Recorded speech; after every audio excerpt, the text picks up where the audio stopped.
semuanya. Berikan tepuk tangan buat diri saudara-saudari. Welcome to church. Selamat datang di dalam ibadah yang kedua pada hari ini di Sutra Hall. Selamat datang juga kepada saudara semua yang baru bergabung secara online. Dimanapun saudara berada, kita bersyukur semua kita mendapat kesempatan yang luar biasa di dalam hari yang indah ini, di mana kita boleh beribadah bersama-sama. Kita percaya bahwa pada saat kita berkumpul bersama, Tuhan ada di tengah-tengah kita. Amin, saudara. Well, tapi sebelum itu ada beberapa hal yang perlu saya sampaikan kepada saudara, yaitu kalau saudara sudah berjemaat di gereja ini, mungkin sudah cukup lama, atau saudara sudah hadir juga selama beberapa bulan terakhir ini, tapi saudara belum tertanam di dalam gereja lokal manapun, saudara bisa memikirkan untuk saudara bisa tertanam di dalam gereja lokal ini di JPCC juga. Saudara bisa mengunjungi Connections Lounge setelah ibadah untuk bertanya bagaimana caranya saudara bisa bergabung dengan sebuah komunitas kecil di JPCC yang kami sebut dengan DATE. Yang singkatannya, ada singkatannya saudara. Singkatannya adalah Discipled, Accepted, Anointed, Train, and Equip. Bukan cuma kita berkumpul-kumpul saja, tapi kita saling memuridkan satu sama lain, saling membangun satu sama lain, sehingga kita bisa bertumbuh bersama-sama. Nah, saudara juga bisa membuka aplikasi My JPCC saudara, di mana di situ ada fitur date, dan saudara bisa mencari date mana yang kira-kira paling cocok juga buat saudara. Itu salah satu hal yang saudara bisa lakukan untuk bisa tertanam di dalam gereja lokal di JPCC ini. Amin, saudara. Well, sebelum kita masuk lebih jauh, saya ingin sampaikan juga bahwa hari ini kita akan sama-sama diberkati oleh penyampaian firman Tuhan yang akan dibawakan oleh our senior pastor, yaitu Pastor Jeffrey Rahmat. I'm pretty sure kita semua akan diberkati. Namun sebelum itu mari kita bangkit berdiri terlebih dahulu. Kita akan membacakan ayat yang menjadi renungan kita pada minggu ini. Saya akan bacakan terlebih dahulu. Setelah itu kita akan membacanya bersama-sama. Ayatnya diambil dari Lukas 16 ayat yang ke-10. Wah, tiba-tiba hilang nih. Oke. Lukas 16 ayat yang ke-10 berbunyi demikian, siapa saja yang setia dalam hal-hal kecil, ia setia juga dalam hal-hal besar. Dan siapa saja yang tidak benar dalam hal-hal kecil, ia tidak benar juga dalam hal-hal besar. Mari sama-sama kita bacakan dengan serentak 1, 2, 3. Lukas 16 ayat 10. Siapa saja yang setia dalam hal-hal kecil, ia setia juga dalam hal-hal besar. Dan siapa saja yang tidak benar dalam hal-hal kecil, ia tidak benar juga dalam hal-hal besar. Amin. Mari kita berdoa sebelum kita memuji dan menyembah Tuhan. Tuhan, terima kasih untuk kasih setia Tuhan, untuk kebenaran Tuhan di dalam kehidupan kami. Kami berdoa supaya saat kami berkumpul bersama-sama di tempat ini, kami juga bukan cuma sekedar menjalankan sebuah ritual agamawi yang biasa-biasa saja, tapi kami boleh datang untuk merayakan kebaikan Tuhan di dalam kehidupan kami, menghampiri firman-Mu dan menerima sesuatu daripada Tuhan. Itu sebabnya kami buka hati kami siap untuk memuji dan meninggikan Engkau, sebab Engkau adalah Allah yang besar, maha perkasa, dan penuh kasih karunia. Terima kasih Tuhan. Di dalam nama Tuhan Yesus Kristus kami berdoa dan mengucap syukur. Amin. Let's worship the Lord together. Hallelujah. Happy Sunday JPCC. Berapa banyak yang menikmati berkat dan kebaikan Tuhan sepanjang minggu ini? Amen. Berapa banyak yang percaya Dia dahsyat, Dia bekerja, dan Dia berkuasa atas kehidupan kita. Are you ready to praise God? Yeah. Mari sama-sama bertepuk tangan.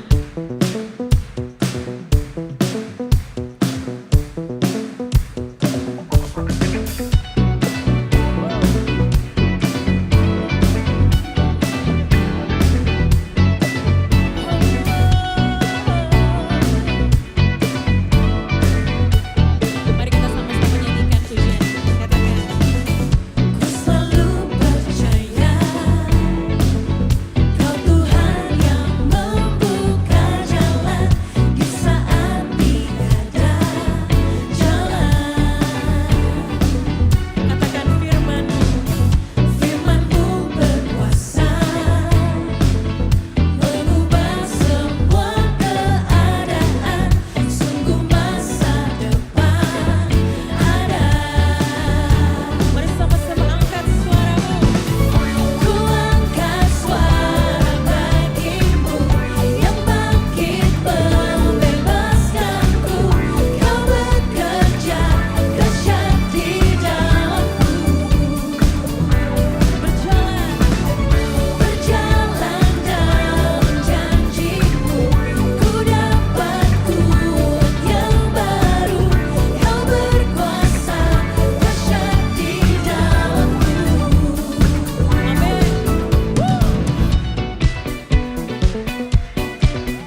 bersyukur Tuhan, karena Engkau ada di dalam kami dan kami di dalam Engkau.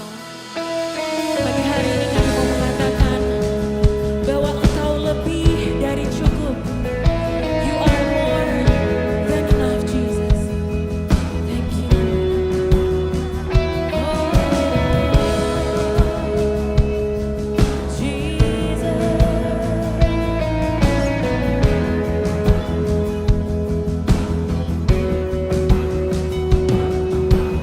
Christ is my reward and all of my devotion. Now there's nothing in this world that could ever satisfy. Come on, sing. Through every trial, my soul will sing, no turning back. I've been set free. Come on, with all your heart, sing. Christ is enough for me. Christ is enough for me. Everything I need is in you. Everything I need, everything we need, everything we need is in you, Jesus. Oh Lord, Christ my all in all, the joy of my salvation. And this hope will never fade. Heaven is our home. Through every storm, my soul will sing. Jesus is here. To God be the glory. Christ is enough for me. Christ is enough for me. Everything I need is in you. Everything I need, Christ is enough. Christ is enough for me. Everything I need is in you. Everything I need, everything I need, everything I need is in you, Jesus. Now come on with all your heart, say, have decided to follow Jesus, no turning back, amen, no turning back. I have decided to follow Jesus, no turning back, no turn. The cross before me, the cross before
Jesus, you're more than enough for us. So we will follow you, we will follow you. You're more than enough. Seluruh hidup kami hanya bagimu Tuhan.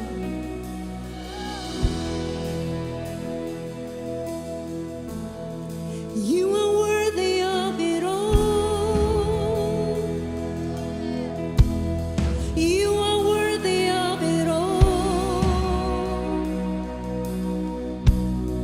For from you are all things, to you are all things. You deserve the glory. Come on, let's sing it together. You are worthy of it all. Jesus, you are worthy. You are worthy of it all. Jesus, you are worthy. For from you are all things, and to you are all things. You deserve the glory. You are worthy. You are worthy. Of it all.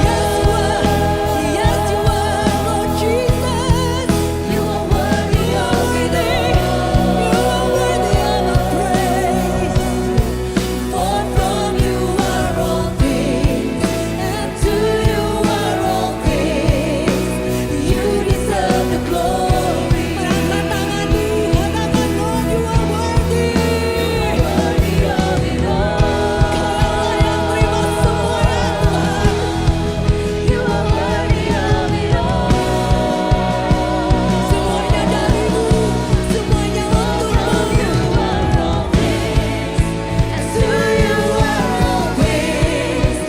You deserve the glory. We worship you, Lord, and I exalt thee. I exalt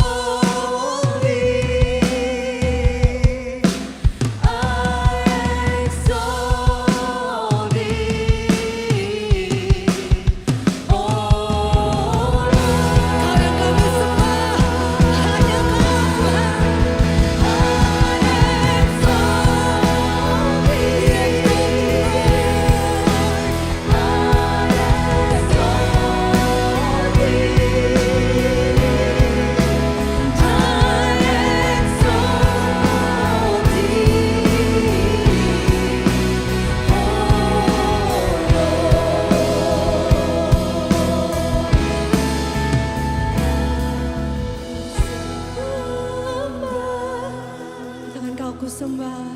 Kau ku sembah. Kau ku sembah. Oh Tuhan. Sekali lagi terus segenap hatimu katakan Tuhan. Hanya kau yang kami sembah. Cuma kau Tuhan yang kami sembah. Kau ku sembah.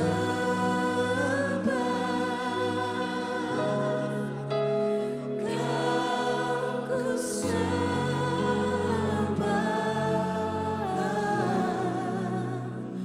Oh Tuhan.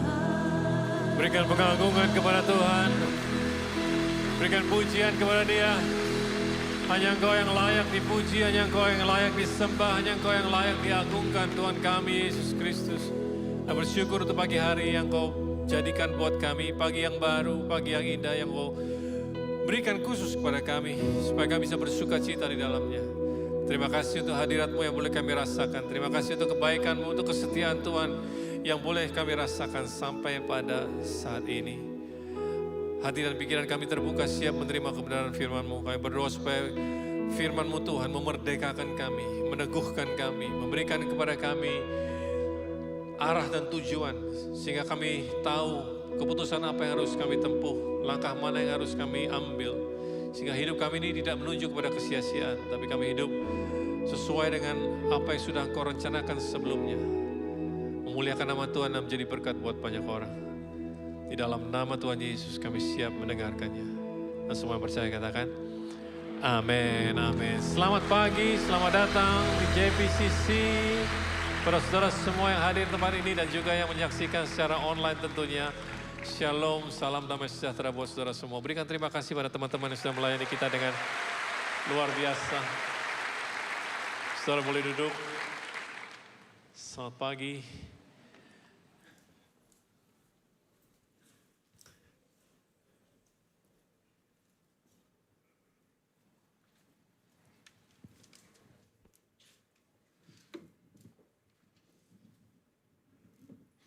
Nah, masih dalam tema kita membahas soal keuangan, money matters. Dan saya beri judul khotbah saya hari ini adalah perhatikanlah keadaanmu, perhatikanlah keadaan.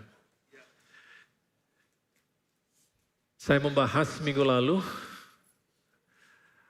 ada beberapa hal yang kita pelajari yang saya mau ulang secara cepat saja. Ada 5 poin yang saya sampaikan minggu lalu kepada jemaat. Yang pertama, tidak ada hubungan yang pasti antara punya uang banyak dan hidup bahagia. Tidak ada hubungan yang pasti antara punya uang banyak dan hidup bahagia. Yang kedua, uang menyingkapkan karakter seseorang. Tidak ada yang lebih cepat daripada uang untuk bisa menyingkapkan karakter seseorang.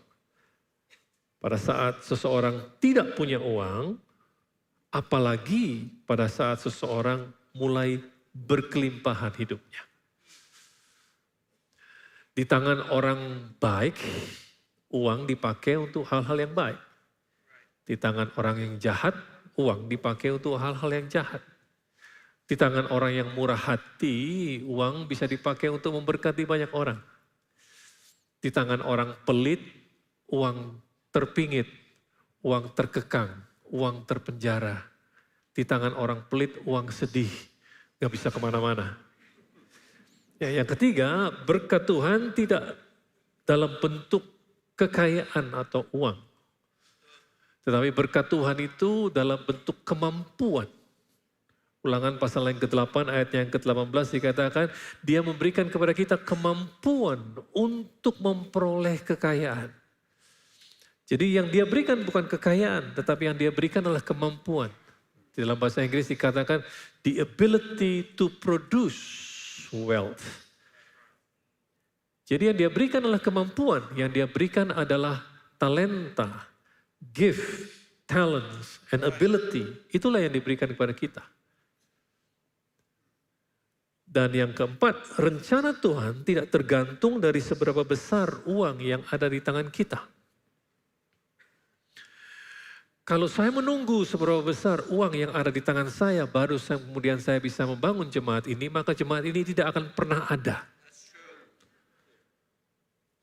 Yang kelima, bukan kemampuan menerima yang menyebabkan mujizat Tuhan terjadi, tetapi kemampuan kita untuk memberilah yang menyebabkan mujizat itu bisa terjadi. Itu 5 poin yang sangat sederhana yang saya bisa sampaikan kepada saudara, tapi mengandung kebenaran yang sangat luar biasa. In life, we don't own anything, but we are the steward of everything. Dalam hidup ini, kita tidak mempunyai apa-apa. Tetapi kitalah pengelola dari segala sesuatu yang ada di tangan kita. Kita datang ke dunia ini tidak bawa apa-apa, kita keluar dari dunia ini juga tidak bawa apa-apa, firman Tuhan katakan. Jadi segala sesuatu yang saudara pikir saudara punya, bukan punya saudara. Tetapi saudara diberikan kepercayaan untuk mengelolanya. Air yang memberikan kesegaran dalam hidup kita adalah air yang sama yang dapat menenggelamkan kita. Betul apa tidak? Air yang bisa memberikan kesegaran pada kita adalah air yang sama yang bisa menenggelamkan kita. Demikian juga uang yang kita miliki, apabila kita tidak berhasil mengendalikan uang tersebut, maka kita yang dikendalikan oleh uang. Banyak orang yang tidak bisa mengendalikan kartu plastik kecil namanya kartu kredit. Akibat mereka tidak bisa mengendalikan itu, akibatnya mereka yang dikendalikan oleh kartu kredit dan dicari-cari sama debt collector. You can own money, but it doesn't have to own you. Saudara bisa punya uang, tapi uang tidak perlu menguasai saudara. Nah, mari kita lanjutkan pembahasan kita ini dimulai dari Matius pasal yang ke-25 ayatnya yang ke-14 sampai ayatnya yang ke-15. Firman Tuhan katakan, sebab hal kerajaan surga sama seperti, perhatikan. Sebab hal kerajaan surga sama seperti seorang yang mau berpergian ke luar negeri. Yang memanggil hamba-hambanya dan mempercayakan hartanya kepada mereka. Yang seorang diberikannya 5 talenta, dan yang seorang lagi 2, dan yang seorang lagi 1, masing-masing menurut kesanggupannya, lalu ia berangkat. Jadi bukan uang per hamba tersebut, tapi hamba tersebut dipercayakan uang. Masing-masing 5 talenta, 2 talenta, dan 1 talenta menurut kesanggupannya. Jadi tidak bisa iri satu dengan yang lain karena masing-masing punya kesanggupan yang berbeda. Tahukah saudara bahwa Tuhan tidak akan memberikan kepada kita melebihi yang kita sanggup.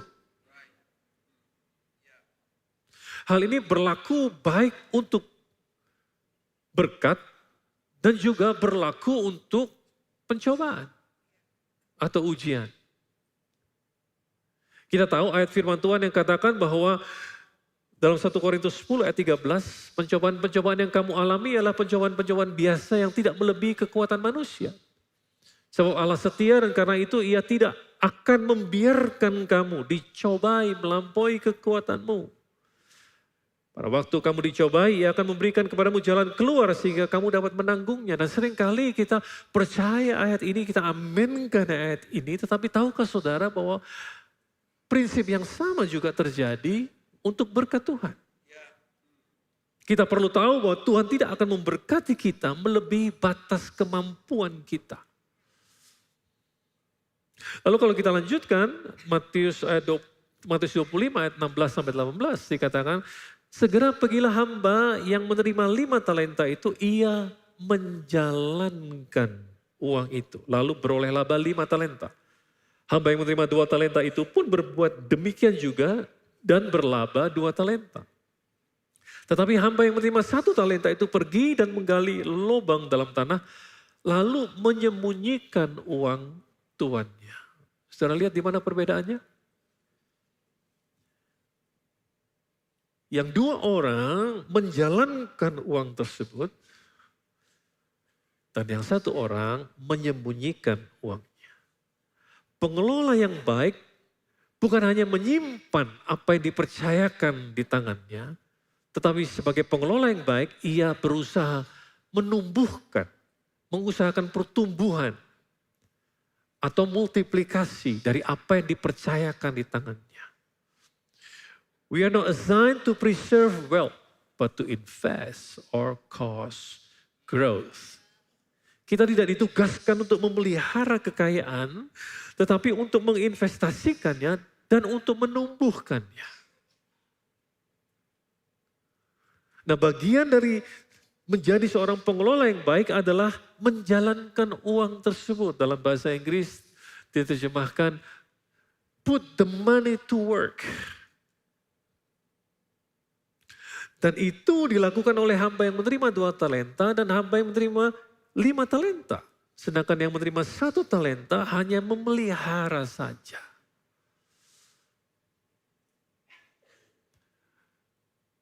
Apakah saudara mau taruh uang di bank?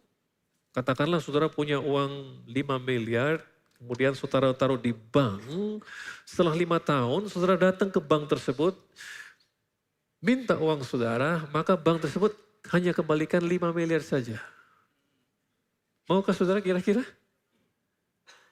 Ngapain juga ditaruh situ? Betul apa tidak? Saudara tentu berharap pada saat saudara mau datang ke bank, mau ambil uang saudara setelah sekian lama, uang tersebut dikembalikan beserta dengan bunganya. Dan kita semua mengerti hal tersebut. Sudah sering saya katakan bahwa the best way to keep something is to work. Cara yang terbaik untuk menerima atau memelihara sesuatu adalah dengan cara mengusahakannya. Dan prinsip yang sama diperkenalkan Tuhan sejak di Taman Eden. Dalam kitab Kejadian pasal yang kedua ayat yang ke-15 pada saat dia berbicara kepada Adam. Untuk to work and to keep. Untuk mengusahakan dan untuk memelihara taman tersebut. Dan pada saat kita mengusahakannya, maka kapasitas kita diperbesar. Pada saat kita mengusahakannya, kapasitas kita diperbesar. Ingat, hamba yang punya 5 talenta itu diberikan 5 karena kapasitasnya cuma 5. Hamba yang punya 2 dikasih 2 pada awalnya karena kapasitasnya cuma 2. Tetapi pada saat dia menjalankannya, dia beroleh laba 5 lagi. Dan yang satu beroleh laba 2 lagi. Berarti kapasitasnya menjadi semakin besar ketika dia mencoba untuk menjalankannya. Seperti ada ilustrasi yang saya mau berikan kepada saudara, sederhana sekali ilustrasi barbel ini. Pada saat saudara mencoba untuk latihan mengangkatnya pertama kali, mungkin saudara pikir ini berat banget ya. Saudara gak biasa, saudara pikir ini berat. Tetapi pada saat saudara terus menjalankannya, pada saat saudara terus melatih diri saudara, pada saat saudara terus rajin melakukannya, setelah beberapa lama saudara akan menemukan bahwa enteng juga ini. Nah saya mau tanya, apakah barbelnya yang berubah? Barbelnya sama sekali gak berubah, tetap sama. Tetapi kekuatan saudara, kemampuan saudara, kapasitas saudara untuk mengangkatnya itulah yang berubah. Akibat saudara rajin untuk menjalankannya. Dan sekarang saudara bisa menjalankan yang lebih berat lagi. Mengangkat yang lebih berat lagi karena kapasitas saudara yang berkembang. Barbelnya sih sama-sama aja. Bisa mengerti yang saya maksud? Nah, minggu lalu saya sudah menerangkan bahwa dari sejak awal Tuhan menciptakan manusia, Tuhan sudah memberikan perintah yang sangat jelas, be fruitful and multiply, dia bilang gitu. Nah, be fruitful, berbuah banyak, and multiply, itu bukan secara lahiriah saja untuk kita punya anak cucu, bukan. Tapi be fruitful itu artinya supaya kita menjadi produktif. Kita menjadi produktif. Kita bukan cuma diam saja menunggu orang untuk mengasihani kita atau untuk memberikan kita sesuatu. Tetapi kita perlu menjadi produktif. Kita perlu untuk menghasilkan produk. Dan yang Tuhan sudah berikan kepada kita itu adalah kemampuan seperti yang tadi saya sudah katakan. Talenta. Dan bakat kebisaan itu yang Tuhan sudah berikan kepada kita. Plus yang dia berikan lagi kepada kita adalah bahan baku. Bahan baku. Tugas kita untuk mengubah bahan baku tersebut menjadi satu barang. Atau menjadi satu makanan. Menjadi satu bahan produk. Yang bisa untuk menjawab kebutuhan banyak orang.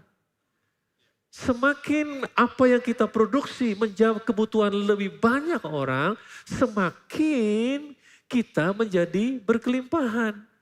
Karena apa yang kita produksi itu dibeli orang dan ditukar dengan uang. Betul apa tidak? Iya. Dan semakin yang kita produksi menjawab kebutuhan banyak orang, semakin banyak orang yang beli produk kita, semakin banyak uang yang kita punya. Dan ada perbedaan besar antara mendapatkan uang dan mengelola uang.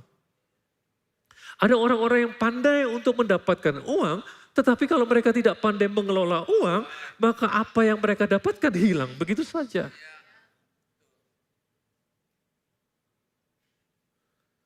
Jadi Tuhan sudah berikan sebelum Tuhan berfirman, Tuhan sudah berikan kepada manusia kemampuan, talenta, karunia, bakat dia sudah berikan kepada kita. Jadi tugas kita adalah untuk to look inside.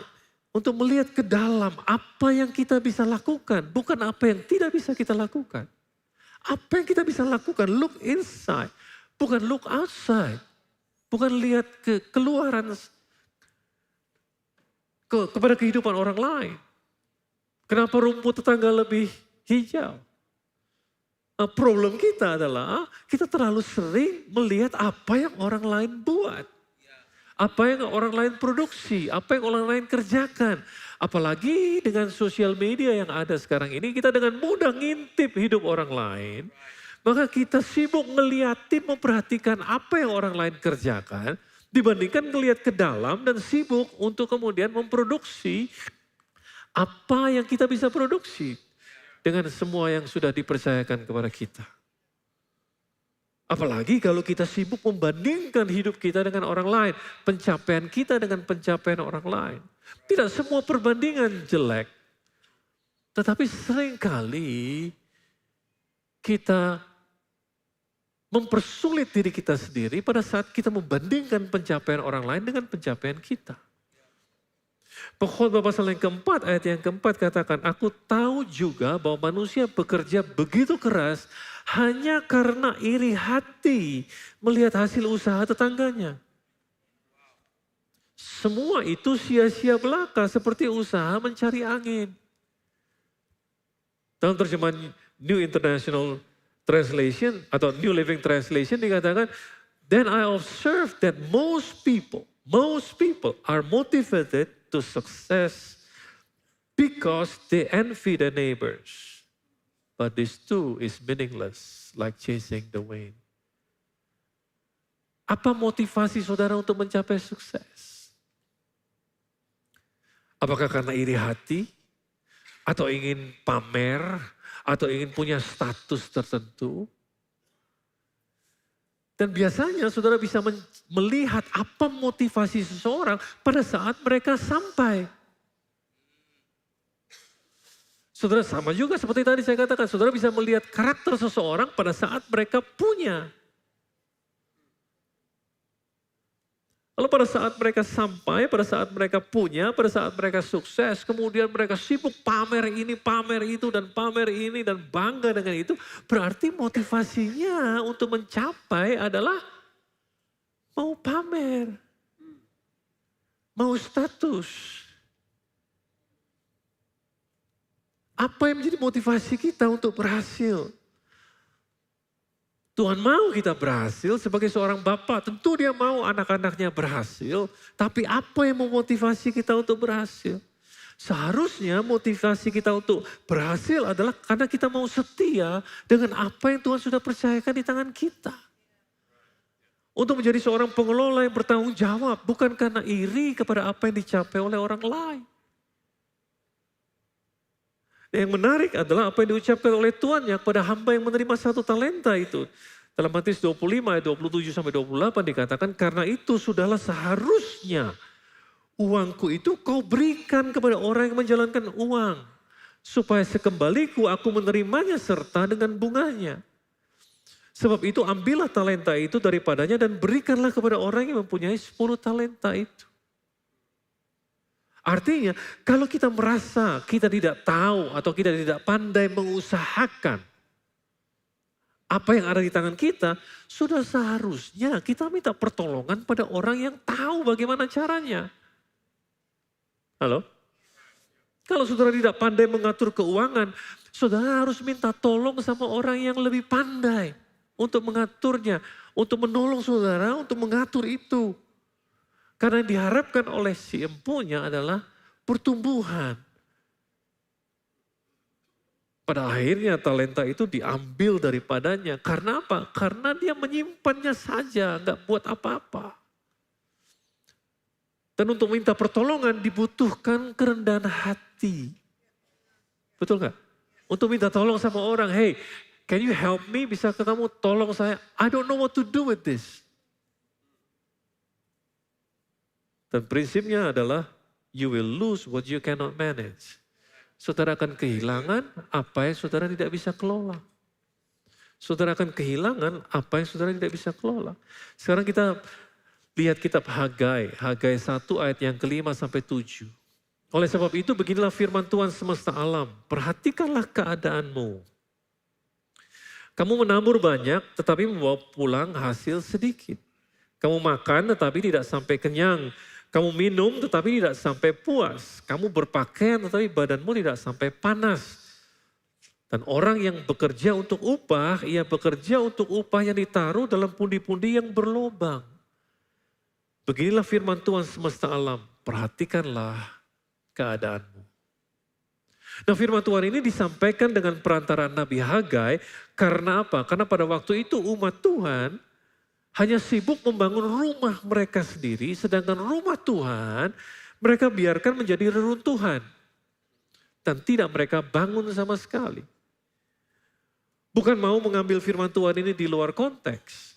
Tetapi ada yang kita bisa pelajari dari keadaan mereka ini. Bayangkan mereka sudah menabur banyak tetapi hasilnya sedikit. Mereka bisa makan tapi nggak kenyang-kenyang. Mereka bisa minum tapi nggak sampai puas. Mereka berpakaian tetapi tidak merasakan kehangatan. Mereka bekerja untuk mendapatkan upah tapi nggak jelas kemana uang yang mereka hasilkan. Dan semuanya itu terjadi karena mereka tidak mengutamakan kepentingan Tuhan lebih dahulu. Di atas kepentingan mereka. Mereka hanya mementingkan kepentingan mereka sendiri. Keadaan mereka tentu berbeda. Kalau mereka mengutamakan Tuhan dalam hidup mereka lebih dahulu. Dan itu yang seharusnya kita lakukan. Mengutamakan Tuhan lebih dahulu dalam hidup kita. Termasuk dalam area keuangan. Ada berapa banyak orang yang saya temui, mereka berani berserah tentang banyak hal. Tapi soal keuangan mereka gak berani serahkan kepada Tuhan. Seolah-olah mereka lebih pandai daripada Tuhan dalam soal keuangan. Salah satu tanda bahwa kita ini mengutamakan Tuhan dalam area keuangan adalah berani mengembalikan apa yang menjadi bagiannya Tuhan. Yang namanya persepuluhan. Nah, banyak orang berdebat tentang persepuluhan. Banyak orang buat teori macam-macam tentang persepuluhan. Kita mesti mengerti inti atau the heart behind. Atau the spirit behind the tithing. Kenapa sih Tuhan suruh kita memberikan persepuluhan? Kita harus mengerti the spirit behind it. Buat saya sederhana sekali. Buat saya adalah persepuluhan mengingatkan saya bahwa yang ada di tangan saya ini bukan milik saya. As simple as that. Semua yang ada di tangan saya ini bukan milik saya. Adalah miliknya Tuhan. Dan saya bersyukur bahwa saya dikasih kesempatan untuk mengelolanya. Nah, kalau yang punya bilang begini, gini, saya mau kamu kembalikan 10% kepada saya. Dari apa yang saya beri, saya minta kamu kembalikan 10% kepada saya. Kalau yang punya minta, siapa saya untuk bilang tidak? Nah, itu kan punya dia. Kalau saya mengakui bahwa semua yang saya punya Tuhan, terus dia minta saya untuk kembalikan 10%, siapa saya untuk bilang tidak? Kalau saya bilang tidak, berarti kan saya akui bahwa itu bukan punya dia, tapi punya saya. As simple as that. Dan ayat yang tadi kita baca bersama-sama, Lukas 16 ayat yang ke-10 katakan apa? Barang siapa setia dalam perkara-perkara kecil, ia setia juga dalam perkara-perkara besar. Dan barang siapa tidak benar dalam perkara-perkara kecil, ia tidak benar juga dalam perkara-perkara yang besar. Nah, mana yang lebih besar? 10% atau 90%? Ayo dong. Mana yang lebih besar? 10% atau 90%? 90%. Kalau engkau setia dengan yang 10%, yang kecil itu yang 10%. Kalau engkau setia dengan yang itu, kau kembalikan kepada yang punya, dan kau mengelola yang 90. Kalau engkau setia dengan yang kecil, engkau akan setia juga dengan yang besar. Halo? Tapi kalau engkau benar dengan yang kecil, engkau akan benar juga dalam yang besar. Tapi kalau engkau tidak benar dengan yang kecil, engkau gak akan benar juga dalam perkara-perkara yang besar. As simple as that. Jangan dibuat teori yang macam-macam. Bayangkan, banyak orang terlalu cepat mengatakan bahwa gaji gue gak cukup. Tapi setelah dinaikin gajinya pun tetap gak cukup. Siapa yang bisa katakan amin? Gak usah keras-keras. Iya kan? Mau dikasih berapapun juga tetap gak cukup. Coba deh, coba setia dulu dengan yang kecil. Benar dulu dengan urusan yang kecil. Utamakan Tuhan lebih dahulu. Coba deh. Nah, firman Tuhan kepada bangsa ini dikatakan, perhatikanlah keadaanmu. Sampai 2 kali dia katakan, perhatikanlah keadaanmu. Dalam hal ini sebetulnya, dalam apa yang sedang kita bahas ini gampang sekali. Perhatikanlah pengeluaranmu. Kemana saja itu uang keluar. Kemana saja uangmu pergi. Perhatikanlah kemana uangmu pergi. Perhatikan kebiasaanmu. Perhatikan akhirnya seperti apa. Bulan belum habis, gaji udah habis. Kalau itu terulang terus. Dan hasil akhirnya selalu minus terus dan tidak pernah plus. Berarti ada yang harus diatur ulang. Supaya jangan lebih besar pasak daripada tiang.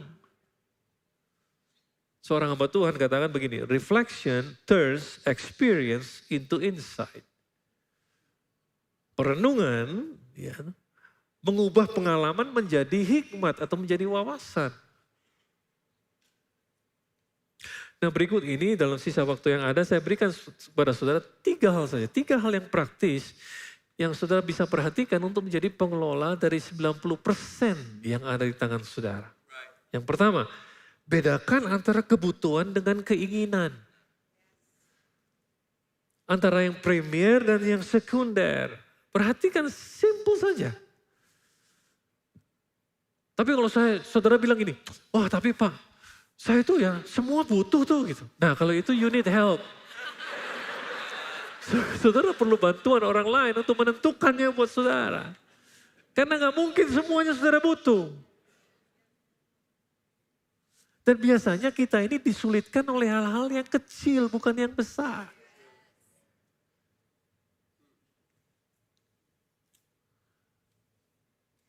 Mana yang sudah benar-benar butuh, yang kalau nggak lakukan itu atau nggak dapat itu saudara mati. Yang lain berupa keinginan, kalau saudara punya uang, saudara bisa dapatkan apa yang saudara inginkan. Tetapi kalau saudara nggak punya uangnya, saudara bisa tunda lebih dahulu. Tunda lebih dahulu, tidak perlu mendapatkannya. Dan ambil keputusan bukan berdasarkan ego, bukan berdasarkan iri hati, bukan berdasarkan, waduh tetangga kita udah punya, teman saya udah punya, anak-anak teman saya udah punya, saya juga harus punya.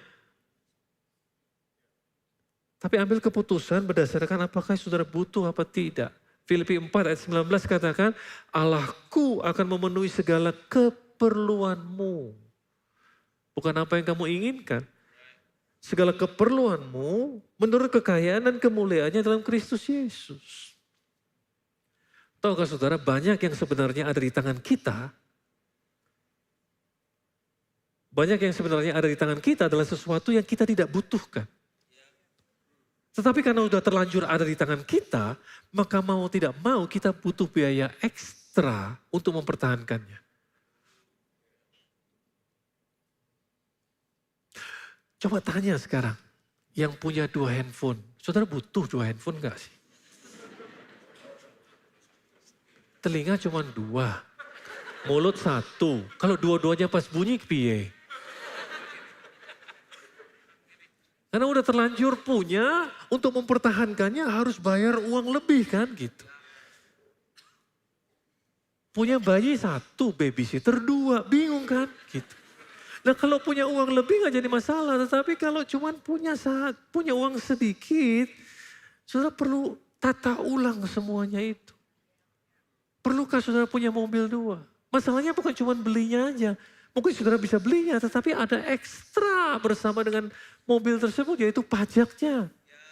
Harus saudara bayar asuransinya, harus saudara bayar bensinnya, saudara harus bayar. Belum lagi maintenance-nya. Belum lagi kalau saudara kan gak bisa setir dua-duanya pada saat yang bersamaan. Saudara perlu supir untuk yang satu lagi. Benar gak perlu baju baru? Benar gak perlu sepatu baru? Benar gak perlu tas baru? Benar gak perlu healing? Kenapa saudara perlu healing? Loh betul nggak? Benar nggak perlu? Anak baru umur 2 tahun disuruh sekolah. Benar nggak dia perlu sekolah? Yang perlu sekolah bapaknya atau anaknya? Hanya karena anak, teman kita di sekolah minggu, anaknya umur 2,5 udah bisa hafalin Alkitab, udah bisa ngitung. Udah bisa ngitung, udah tahu duit. Udah bisa matematik, anak kita belum bisa apa-apa, langsung panik kemudian. Anak kita perlu sekolah nih. Kamu mengambil keputusan berdasarkan apa? Berdasarkan kebutuhan anak tersebut atau berdasarkan gengsi saja? Saya bisa lama nih kalau ngomong ini, tapi waktu saya mau habis. Yang kedua, buatlah perencanaan dengan baik. Buat budgeting sesuai dengan urutan keperluan. Dengan kapasitas yang kita punya. Setiap orang berbeda-beda. Apalagi kalau saudara punya utang.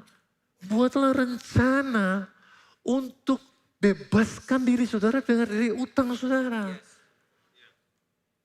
Punyailah rencana, buat rencana. Saya nggak mau utang terus, saya mau tahun sekian, 1 tahun ke depan, saya sudah bebas dari keuangan. Tapi bagaimana pendapatan saya cuma segini?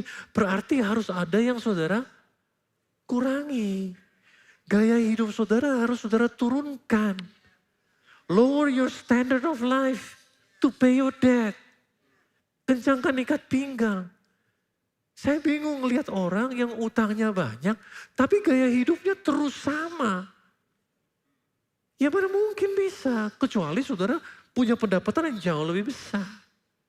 Tapi turunkan gaya hidup saudara untuk sementara, sampai saudara bebas dari hutang.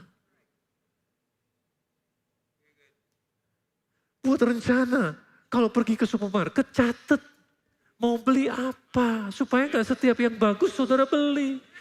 Terus kemudian saudara pulang, saudara kebanyakan beli. Bawa catatan, simple bawa catatan. Saya mau beli ini, bawa catatan. Begitu sampai supermarket, beli itu, kemudian pulang. Udah gak usah lihat-lihat yang lain. Buat rencana untuk masa depan, kalau saudara punya anak, saudara tahu, oke, anak saya 5 tahun dari sekarang mau mesti sekolah, buat dari sekarang rencana. Nabung dari sekarang supaya pada saat itu anak mesti sekolah, saudara punya uangnya. Amsal 21 ayat 5 katakan rancangan orang rajin semata-mata mendatangkan kelimpahan. Tapi setiap orang yang tergesa-gesa hanya akan mengalami kekurangan. Tahukah saudara beli tiket pesawat tergesa-gesa? Artinya 1-2 hari sebelum saudara berangkat jauh lebih mahal daripada kalau saudara beli beberapa bulan sebelumnya. Jadi biasakan buat rencana jauh-jauh hari kalau memang saudara bisa. Saudara akan menemukan harga yang lebih murah. Atau beli pada saat ada pameran. Kalaupun saudara mesti healing, pergi keluar kota atau liburan, jangan pada saat high season. Pada saat high season ya tentu semuanya jauh lebih mahal. Saudara perlu beli pakaian baru, kalau saudara beli pada saat di end of season, itu biasanya malah di diskon pada saat akhir musim. Ada banyak cara kalau memang saudara butuh. Bukan karena gengsi. Yang ketiga, punyailah margin, punyailah cadangan. Kita perlu punya cadangan. Entah itu dalam bentuk tabungan, dalam bentuk investasi, untuk hal-hal yang di luar dugaan. Untuk mengantisipasi keadaan yang tidak diinginkan, atau untuk mengantisipasi sebuah kesempatan baik. Nah, saya mau pinjam perumpamaan. Saya mau pinjam perumpamaan yang Yesus berikan dalam Matius 25 ayat 1-10. Pada waktu hal kerajaan surga, pada waktu itu hal kerajaan surga seumpama 10 gadis yang mengambil pelita dan pergi menyongsong mempelai laki-laki. 5 diantaranya bodoh dan 5 bijaksana. Gadis-gadis yang bodoh itu membawa pelitanya tetapi tidak membawa minyak. Sedangkan gadis-gadis yang bijaksana itu membawa pelitanya dan juga minyak dalam buli-buli mereka. Tetapi karena mempelai itu lama tidak datang-datang juga, mengantuklah mereka semua lalu tertidur. Sampai pada saat ini tidak ketahuan siapa bodoh dan siapa bijaksana. Betul nggak? Sampai pada saat ini everything is fine. Ayat ke-6, waktu tengah malam terdengarlah suara orang berseru, mempelai datang, songsonglah dia. Gadis-gadis itu pun bangun semuanya lalu membereskan pelita mereka. Gadis-gadis yang bodoh berkata pada gadis-gadis yang bijaksana, berikanlah kami sedikit dari minyakmu itu, sebab pelita kami hampir padam. Tetapi jawab gadis-gadis yang bijaksana itu, tidak, nanti tidak cukup untuk kami dan untuk kamu. Lebih baik kamu pergi kepada penjual minyak dan beli di situ. Akan tetapi pada waktu mereka sedang pergi untuk membelinya, datanglah mempelai itu dan mereka telah siap sedia masuk bersama-sama dengan dia ke ruangan perjamuan kawin, lalu pintu ditutup. Hidup dalam iman bukan berarti kita menghabiskan apa yang ada pada kita. Hidup dalam iman adalah seperti yang dilakukan oleh 5 gadis bijaksana itu. Yaitu punya persediaan untuk hal-hal yang tidak terduga. Halo? Untuk persediaan. Untuk hal-hal yang di luar dugaan. Karena akan ada hal-hal di luar dugaan. Tidak ada seorang pun di antara kita yang menduga kita akan ketemu pandemi, bukan? Nah, pada saat pandemi, sebelum pandemi semua keadaan kelihatannya fine-fine aja, tapi begitu pandemi hit, banyak perusahaan dan juga gereja yang collapse. Kenapa? Karena mereka nggak punya reserve, mereka nggak punya cadangan sama sekali. Lalu menyalahkan pandemi. Yusuf mengusulkan kepada Fir'aun untuk menyisihkan cadangan 20% untuk mengantisipasi hal-hal yang tidak diinginkan di masa depan. Kita bisa baca Kejadian 41 ayat 34 sampai 38. Baiklah juga tuanku Fir'aun berbuat begini, yakni menempatkan penilik-penilik atas negeri ini dan dalam ke-7 tahun kelimpahan yang memungut 1/5 dari hasil tanah Mesir. Mereka harus mengumpulkan segala bahan makanan dalam tahun-tahun yang baik yang akan datang ini. Dan di bawah kuasa tuanku Fir'aun menimbun gandum di kota-kota sebagai bahan makanan serta menyimpannya. Demikianlah segala bahan makanan itu menjadi persediaan untuk negeri ini dalam ke-7 tahun kelaparan yang akan terjadi di tanah Mesir. Supaya negeri ini jangan binasa karena kelaparan itu. Usul itu dipandang baik oleh Fir'aun dan oleh semua pegawainya, dan lalu berkatalah Fir'aun kepada para pegawainya, mungkinkah kita mendapatkan orang seperti ini, seorang yang penuh dengan roh Allah? Siapa yang menginspirasi Yusuf untuk melakukan hal ini? Roh Allah sendiri. Kasih tahu sama Yusuf, sisihkan 20%. Dan pada saat masa sulit datang, pada saat masa sengsara datang, pada saat masa kelaparan datang, Yusuf jadi the go-to person. Semua orang datang ke Mesir untuk beli gandum dari dia. Siapa yang percaya di masa kelaparan? Yusuf. Karena dia punya reserve. Berapa persen? 20%. 20%. Nah, Alkitab sudah memberikan contoh kepada kita. Tapi berapa banyak di antara kita yang melakukannya? Berapa banyak di antara kita yang melakukannya? Coba ya, mulai dari hari ini, dari apa yang kita pelajari ini. Kalau 10% kita kembalikan kepada yang punya. Kita kembalikan kepada Tuhan. Sisa berapa? 90. Kita mau benar dengan perkara kecil. Kita mau setia dengan perkara kecil. Oke? Kita kelola yang 90. Tapi kalau dari 90 ini, kita reserve, kita cadangkan 20%. Untuk hal yang tidak terduga, untuk masa depan. Oke?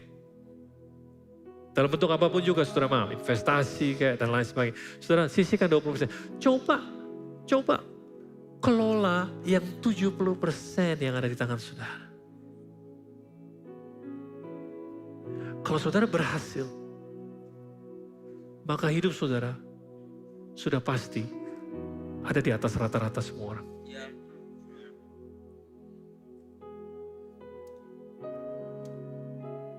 Nah, semakin saudara pandai melakukannya, semakin saudara pintar ngaturnya, Saudara mungkin akan bilang, kayaknya saya bisa rendahkan lagi nggak sampai 70%. Mungkin dalam keseharian saya cuma perlu 60% atau 50%. That's even better. Saudara bisa sisihkan lebih dari 20%, saudara bisa sisihkan 30% sampai 40%. Berarti saudara punya cadangan untuk apa? Untuk masa depan sekolah anak, untuk saudara pergi liburan, saudara bisa cadangan untuk masa depan saudara sendiri, dan lain sebagainya.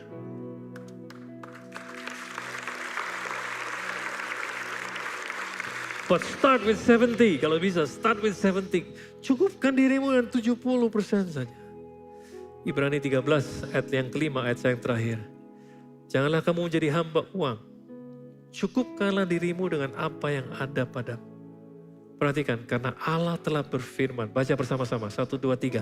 Aku sekali-kali tidak akan membiarkan engkau, dan aku sekali-kali tidak akan meninggalkan engkau. That's His promise. Itu janjinya kepada kita semua. But we need to be a good steward. Kita pasti jadi pengelola yang baik dari apa yang Dia percayakan kepada kita. Amin. Saya mau berdoa buat saudara sebentar.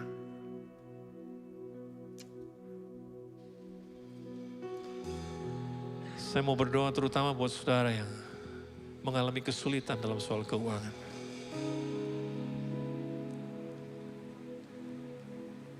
Aku berdoa supaya Roh Kudus menolong, memberikan hikmat, memberikan kemampuan, keberanian untuk melakukan kebenaran firman Tuhan. Aku berdoa supaya mereka peroleh jalan keluar. Karena Engkau sekali-kali tidak akan membiarkan, tidak akan meninggalkan orang-orang yang menaruh percaya kepadamu, yang berharap kepadamu. Berikan jalan keluar Tuhan, sehingga mereka bisa bebas dari semua perkara keuangan yang melilit mereka. Dan mereka bisa hidup sesuai dengan apa yang Tuhan inginkan. Aku berdoa supaya mujizat terjadi. Dan kemudian aku berdoa supaya hikmat-Mu yang guide, yang menolong, membimbing kami. Membimbing mereka semua dalam satu kehidupan yang berkelimpahan. Di dalam nama Yesus. Amin. Mari semua bantu berdiri, kita bernyanyi bersama-sama. Christ is enough for me.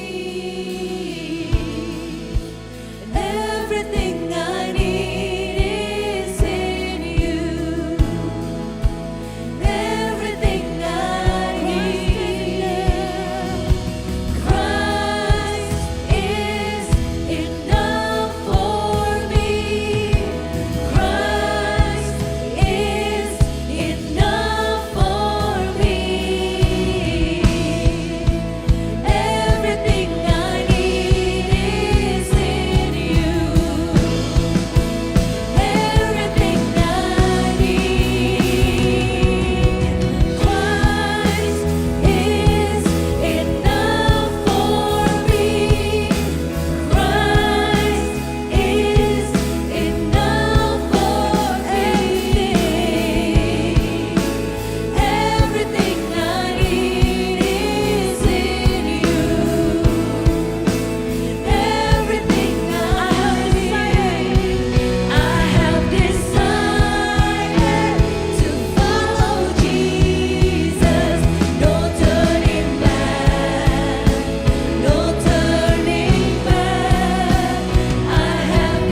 Jeffrey Rahmat. Mari kita berikan apresiasi. Thank you Pastor Jeffrey. To God be the glory. Saya yakin bahwa saudara setuju dengan saya, ada begitu banyak hal yang kita bisa pelajari dari khotbah yang kita dengarkan hari ini. Bahkan selama 2 minggu terakhir ini, seri pengajaran dari Money Matters adalah ada begitu banyak hal yang kita dapat pelajari. Kalau saudara ketinggalan seri yang pertama atau bagian yang pertama dari seri ini, saudara juga bisa menyaksikannya melalui YouTube JPCC atau juga ada di dalam websitenya jpcc.org, di mana saudara bisa menyaksikan bagian yang pertama dan juga bisa mengulangi bagian yang kedua ini. Seperti tadi saya katakan, ada begitu banyak kita bisa pelajari, tapi kalau diambil garis bawahnya adalah bahwa kita semua bisa memiliki uang, tapi kita bisa memilih untuk tidak membiarkan uang memiliki kita atau menguasai kehidupan kita. Sebab uang adalah hamba yang baik, tapi pada saat yang bersamaan uang juga adalah tuan yang jahat. Jadi jangan izinkan uang menjadi tuan bagi kehidupan kita. Dan hari ini kita belajar juga bahwa kalau kita bisa dipercaya untuk mengelola apa yang dipercayakan Tuhan kepada kita dengan baik, apa yang kecil, maka kita juga bisa dipercayakan perkara-perkara yang lebih besar. Bahkan lewat pengelolaan itu, biasanya kehidupan kita juga diperbesar kapasitasnya. Amin saudara. Salah satu bagian juga dari seperti yang tadi kita juga dengarkan, bahwa persepuluhan dan juga persembahan, bagaimana gaya hidup kita untuk memberi adalah salah satu bagian daripada bagaimana kita mengaplikasikan apa yang Tuhan percayakan, berkat yang Tuhan percayakan di dalam kehidupan kita.